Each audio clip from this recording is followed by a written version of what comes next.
it's been a while. It's time for another video about a competition.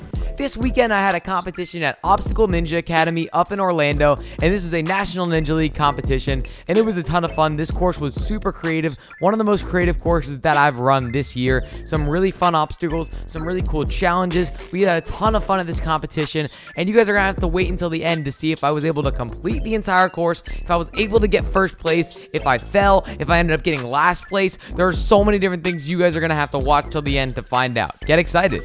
So before I show you my run, we're gonna go through a couple quick little ground rules of the competition. So first off, this competition was one fall and you're out. If you fall, you're done. You don't get to keep going. That is the rules for this league. There was no time limit on the course. You just had to complete it. And the final thing that I want to tell you guys is I had to run first. If you know Ninja, you know running first is not the most ideal thing in the world. When you run first, you don't get to watch anyone. You don't get to see anything. You just got to go out there and basically come up with your own ideas and beta for every single obstacle. And it's not the most fun experience, I'll tell you that. So I was pretty nervous going into it running first because I didn't get to see anyone run, and I had to basically just trust myself on every obstacle that I was going to be able to do it.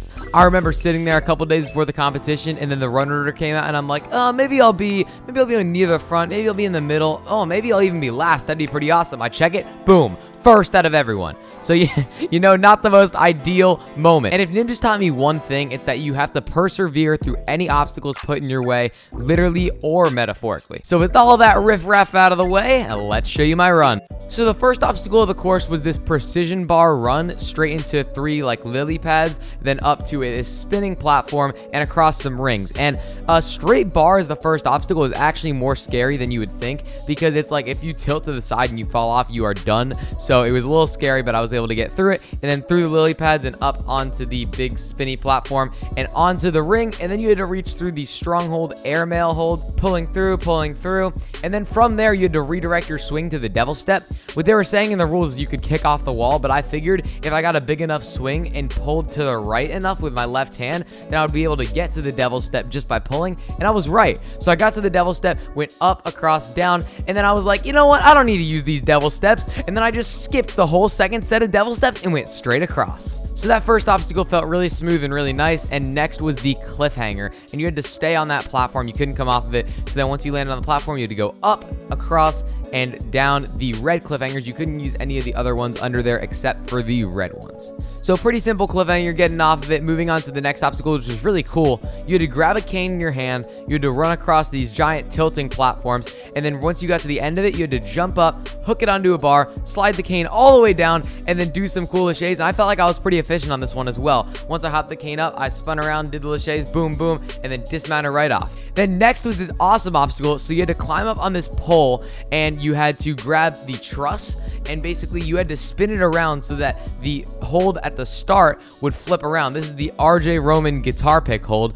You can buy that at Stronghold Ninja. I got you with a shout out, RJ. Anyway, so you had to climb up, pull up to the truss, and then turn it around, and you could use the truss or the black bar. So I used the black bar, but then once it started turning, I grabbed the truss and then spun it, and then you had to climb all the way across, reach to the hold on the end, which was kind of blocked by the green, so you had to be precise, and then reach to the end and dismount. Couple obstacles to go. Next was the yellow broken bridge. This was scary because 2 of them were on bungees, guys. I kind of almost fell on this obstacle, but we're not going to talk about that.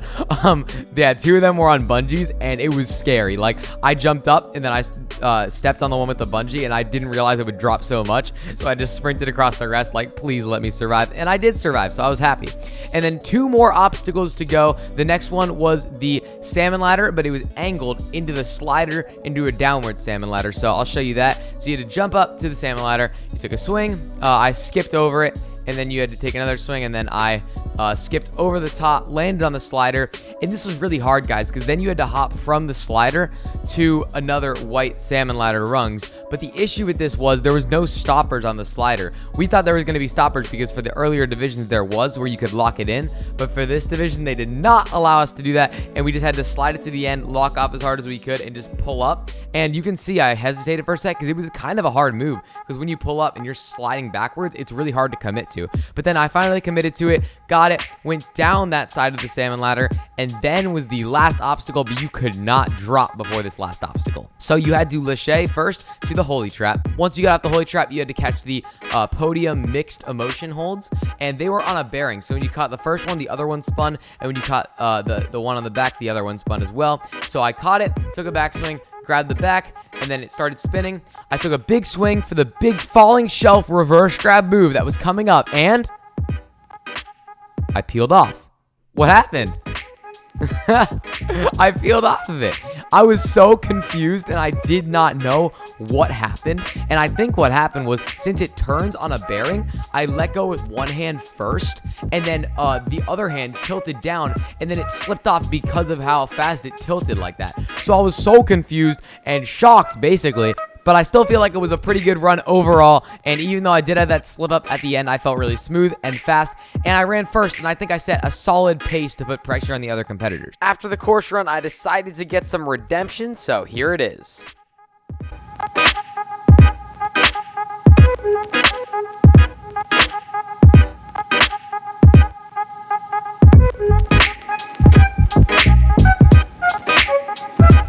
So now for the moment you've all been waiting for. What place did I get at this competition? Well, I'll tell you in a second, but first we're going to go to everyone's favorite segment, Top 3. That's right, guys, we haven't done a competition video in a while, so you haven't seen a Top 3, but we're doing another one right now. For me, coming in at number 3 was the first obstacle, or the first set of obstacles where you had to pull from the blue and red holds to the devil steps, because in the rules they were saying to kick off the wall and like to use 2 of them, but I found out the technique where you didn't have to do that, and I just felt really smooth and efficient through this obstacle, so it comes in at number 3. Coming in at number 2, we have the obstacle where you had to hold the cane in your hand, sprint across the red tilting platforms, jump up, spin around, and do the laches. That was so much fun, and I really loved that obstacle. I felt really efficient on it as well and smooth, but it really felt like, just like, I don't know, it was just a really, really, really fun obstacle, and I love obstacles like that where you have to like hold something in your hand, and you're running, and then you're jumping up to something with it in your hand, and then also some fun little laches at the end. And number 1, undoubtedly, has to go to my crazy peel off on the last obstacle. I don't even know what happened, you guys, but it was really funny to watch, honestly. I was so shocked that I didn't even know what happened. I mean, obviously, at first, I was kind of like disappointed, but now, looking back on it, it's super funny to watch, and it has to come in at number 1 for this competition because it was just so crazy. Like, who expected it to happen? So now, I'll tell you what place I got at this competition. I got 2nd.